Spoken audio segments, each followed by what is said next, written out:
radioactive waste in this state. And it's interesting to me why they can't see that that there's the same issue. They both are about people in our homes and our children, our families being dumped on. And I don't understand that. Or another example, how we get one of these lawmakers who says, well, you really shouldn't be coming and talking to me now.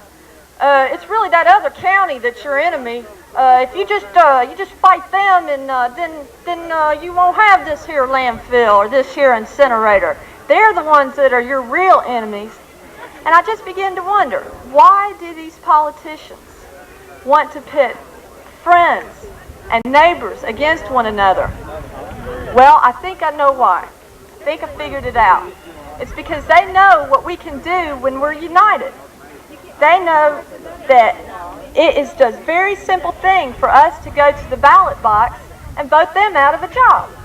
They know how simple it would be when we're united to beat these dumps and to beat these incinerators again and again, and every time they try and shove it down our throats, we're going to beat it. And they're scared.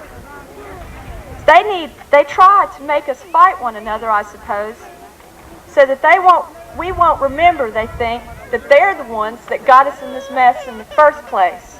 It's their fault. It is their responsibility for voting us into these compacts, voting us into these agreements that set us up to be a dump for the whole country, for 8 states, or for 5 states. Of course, once they got us into this mess, they're quick to shield themselves from our power.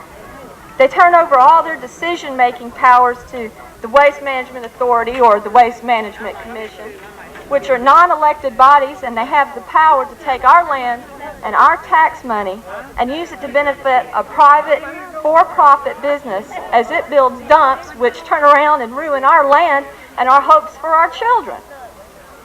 But I'm not responsible, they say, and they can say it. It's the authority's decision, they try to tell us.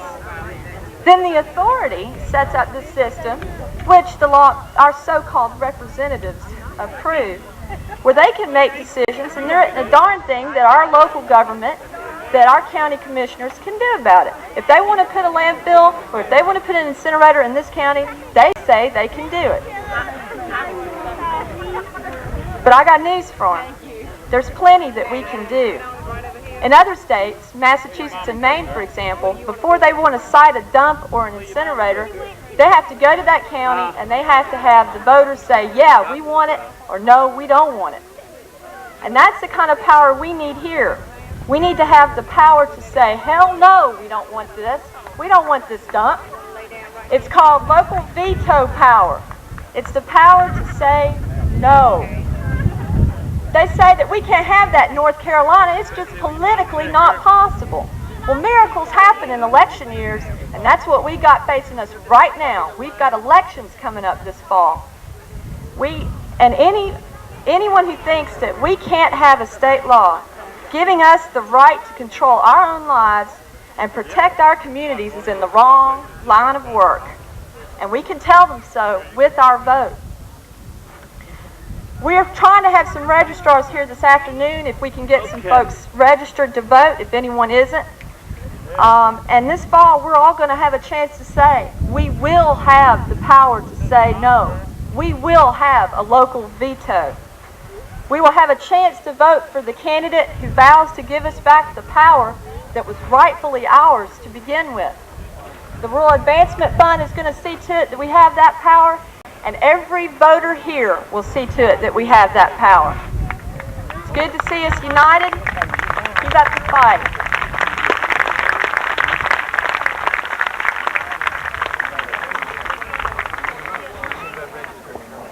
That's Margaret Beebe. Thank you very much, Margaret. We want to be sure we got your name out. Does anybody know if Channel 5 got out? I'm worried about Channel 5. Did Channel 5 make it out all right?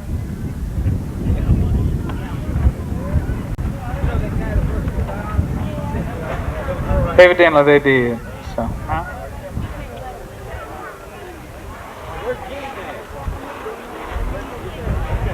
little dousing of the technology up here.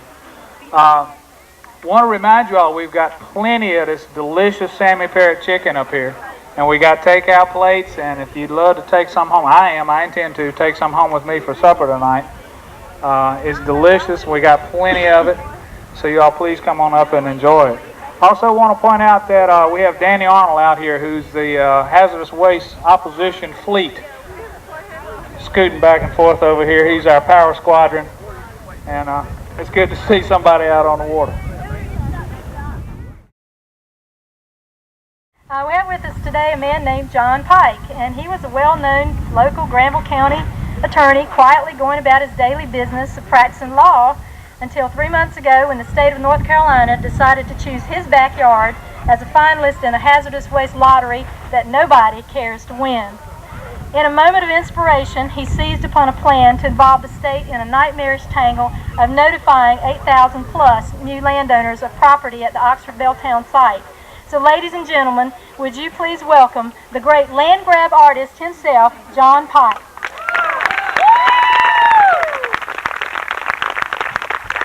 Thank you. Every time I get tired and depressed, anxious about what's going on or trying to go on in our county, y'all do something to cheer me up. I thank you all. It's wonderful. I've got another idea for a land grab if y'all care to listen. I got a piece of land in Raleigh I'd like to sell. It's called the Governor's Mansion. Matter of fact, I think we already own it, but it's time for us to reclaim it. Somewhere down the line, we got to put that fool out of his misery.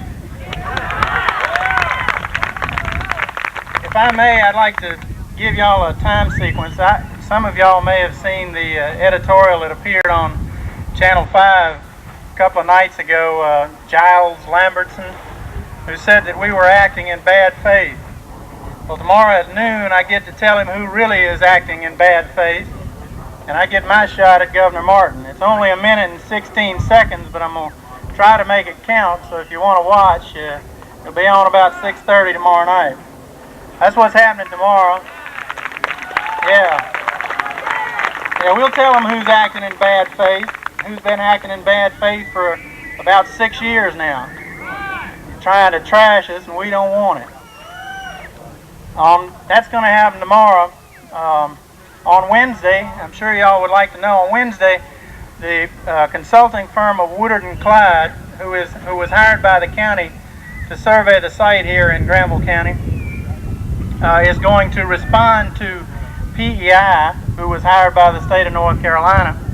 They're going to respond to their analysis of the work that was done that showed that this site was not in any way acceptable as a site. Of course, PEI, if anybody out there is surprised that PEI said, we think it might be suitable if we can just get on land, raise your hand now. We knew what they were going to say. We knew they were going to say it was a wonderful site because they're the damn fools that picked it in the first place. And I know personally that Woodard and Clyde, who are our people, are just chomping at the bit to get at these fools. The people that were hired by the state of North Carolina for some reason other than the best interest of the state of North Carolina are going to have to defend themselves, and that's the way it should be. My understanding is that there is a proposed hearing set for the 21st of this month. There was some mention of that coming across on the 21st. Our position as a county is that they owe us 30 days notice at least. I asked for 90, but they didn't hear me. But our position is they're going to have to give us at least 30 or they'll be involved in another lawsuit. Yeah. And they can call them frivolous lawsuits all they want. They're our rights and it's our land and we're going to protect it any way we can. Sometime around Labor Day of this year, whether or not the state of North Carolina picks a site, and I hope it's before Labor Day, but I'm using that as a scenario. Jones Land, who still has land for sale, by the way, Grow, Nat, and anybody else who is concerned and wants to help fight the thing we're gonna have some research done, and we're preparing a lawsuit that's gonna blow the whole thing out of the water. Yeah. That's a hope, folks. That's a hope. I can't make you that promise, and I don't want to get your hopes up to have them dashed, but We're paying one of the finest law firms in the state of North Carolina, indeed on the East Coast, to research the possibility of suing Governor Martin, the Hazardous Waste Management Commission, PEI, Darrell Hennon, and his retarded brother Milton. We're going to get them one way or the other. We need your support. We need for you to buy t-shirts. We need for you to buy land.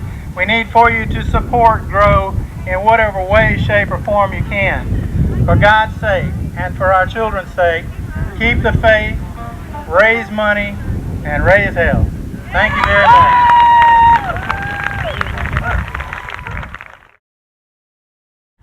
John Pike asked me to let you all know about a very important event that's going to be taking place on television. On the Oxford Cable Channel 7 and the UHF Channel 34, for those of you that don't have cable, they are going to broadcast a program with Dr. Paul Conant. He's the fellow that got up and pretty well gave it to the Hazardous Waste Commission the other day, Monday. And his show is basically, what's wrong with this technology, why it's bad, what the possible alternatives are, and he's got some pretty graphic depictions of what the consequences are if you have this kind of technology employed that the Hazardous Waste Commission wants to use. So they're going to run this the first time on Thursday night at 8 p.m. and that's on Oxford Cable Channel 7. And again on the following day on Friday at 12 noon. And we probably will have that same thing happen again the following week. And what it looks like is that the Oxford Cable Channel 7 is going to allow us to have that time slot on Thursday night at 8 and on Friday at 12 on a recurring basis. So you can tune in there and get the latest and greatest information about what's taking place, and also get some very informative information from Dr. Conant. Fella's he's a PhD from St. Lawrence University. Man has a bunch of credentials and he has a lot of credibility and he knows what he's talking about. It's very obvious. So please, we'd like to remind you to do that, and be sure to tell all your friends about it because I know if you like me, you really want to know what's going on lately. And this is a good outlet that's being established to find out what is taking place and what's involved and what's new. What's going on. I need to remind you or give you some good news about our chicken. We still have plenty of it, and of course the reason we're here is to raise money. We'd like to remind you all to take advantage of that. And of course any chicken that you don't buy, we'll have to charge you to leave the premises, so we will get you one way or the other. But anyway, instead of a quarter of chicken, now putting a half a chicken on each plate. So get plenty, take it home. It's great stuff, I'm telling you. And if you don't like chicken, then give it to somebody that does like chicken. But we got plenty of it, and this is our main vehicle for raising money. John talked about the lawsuit, and depending on where things are cited, of course, any funds that are raised here today go in opposition to the citing, regardless of whether it's in Granville County or Rowan Iredell.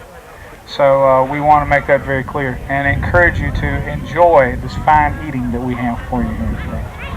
Alrighty, I think that pretty well wraps up the announcements. We have another speaker for you, and then we have a couple of events that will probably take place close on the heels of that. So I'm going to turn it over now to Glenda.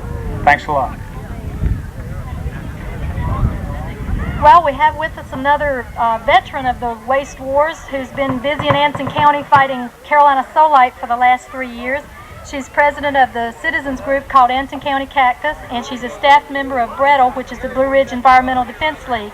And she's going to tell us about how the state regulates, and we know all about that, but she's going to tell you some more bad news about that. So please welcome Denise Lee. Well, since I'm supposed to come up here and tell you about how the state regulates, I might as well get off the stage. There's nothing to say.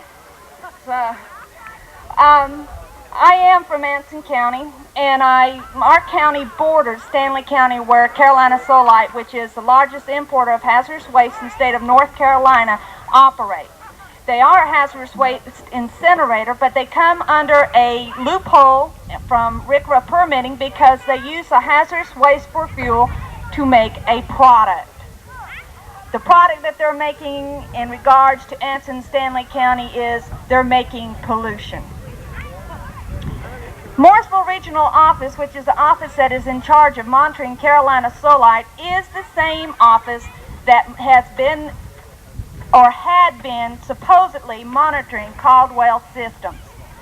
And we know what kind of shape Caldwell County right now is in with the problems that they have had. When you're told about the fact that you're going to get a hazardous waste incinerator, not to worry because the state is going to monitor it, the question should be, which state?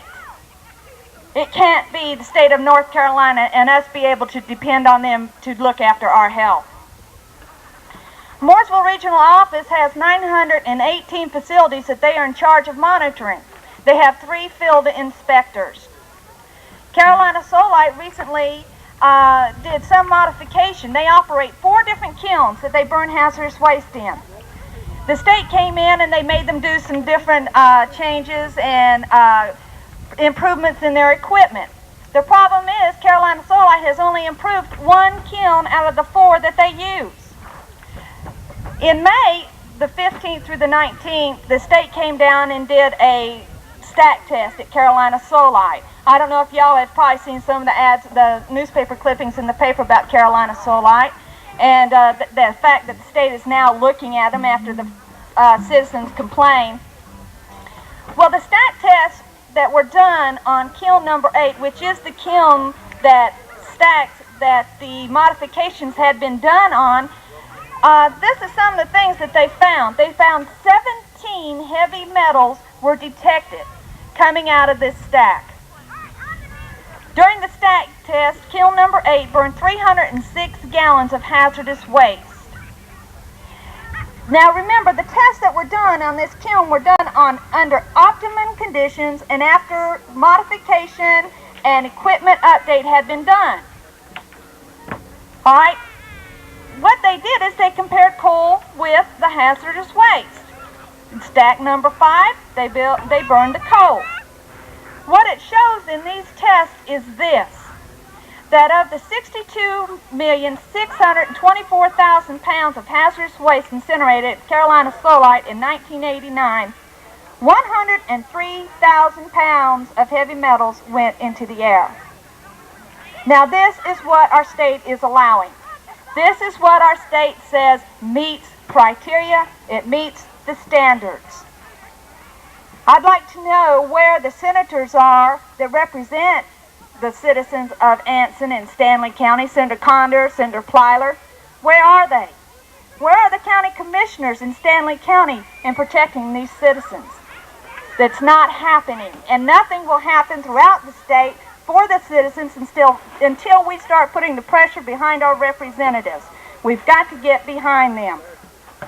What's so ironic about the stack tests that were put out in the newspaper telling about the results was the fact that Carolina Solite said the results of the stack test proved favorable for Carolina Solite.